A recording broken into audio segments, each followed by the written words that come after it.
Pour le groupe La Nouvelle Gauche, Monsieur Régis Juanico.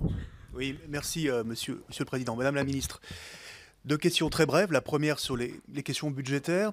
Le Président de la République avait annoncé une sanctuarisation des crédits de l'enseignement supérieur, de la recherche et de l'innovation pendant la campagne électorale et il avait ajouté qu'il souhaitait une stratégie claire sur le plan quinquennal qui mette fin à la politique de régulation budgétaire annuelle donc et au rabot. 2017, 330 millions d'euros de coupes budgétaires. Alors si on enlève les 135 millions de mise en réserve supplémentaire, c'est 200 millions de coupes nouvelles. C'est l'équivalent de 5500 enseignants-chercheurs en termes de salaire annuel. Mais plus grave, c'est ce qui va se passer pour 2018. Et c'est là où sont les inquiétudes, puisqu'il va falloir trouver 1,2 milliard d'euros supplémentaires par rapport aux 27 milliards d'euros de budget, puisqu'il faut à la fois financer des mesures qui ont déjà été prises, à hauteur de 120 millions d'euros, comme les 1000 créations d'emplois dans votre ministère qui seront en année pleine, ou les mesures de revalorisation des carrières ou du point d'indice.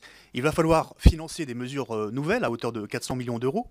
Les nouveaux effectifs, les 40 000 étudiants qui arrivent supplémentaires, le développement des licences professionnelles, il y a le GVT aussi.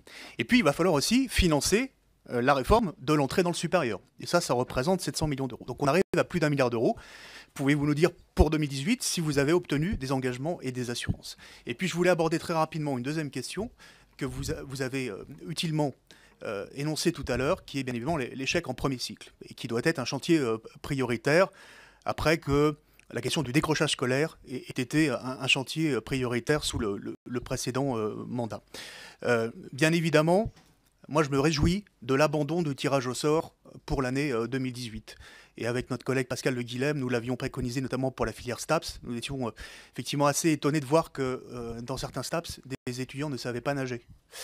Alors vous vous posez la question des prérequis, mais est-ce que la vraie question n'est pas plutôt l'orientation anticipée en lycée et l'amélioration de l'orientation, notamment les questions de passerelle Bac+3, Bac-3, qui marchent et qui permettent de mieux préparer l'orientation dès le lycée et pas attendre l'échec en premier cycle. Merci beaucoup, Monsieur Juanico. Pour la France Insoumise, Monsieur Michel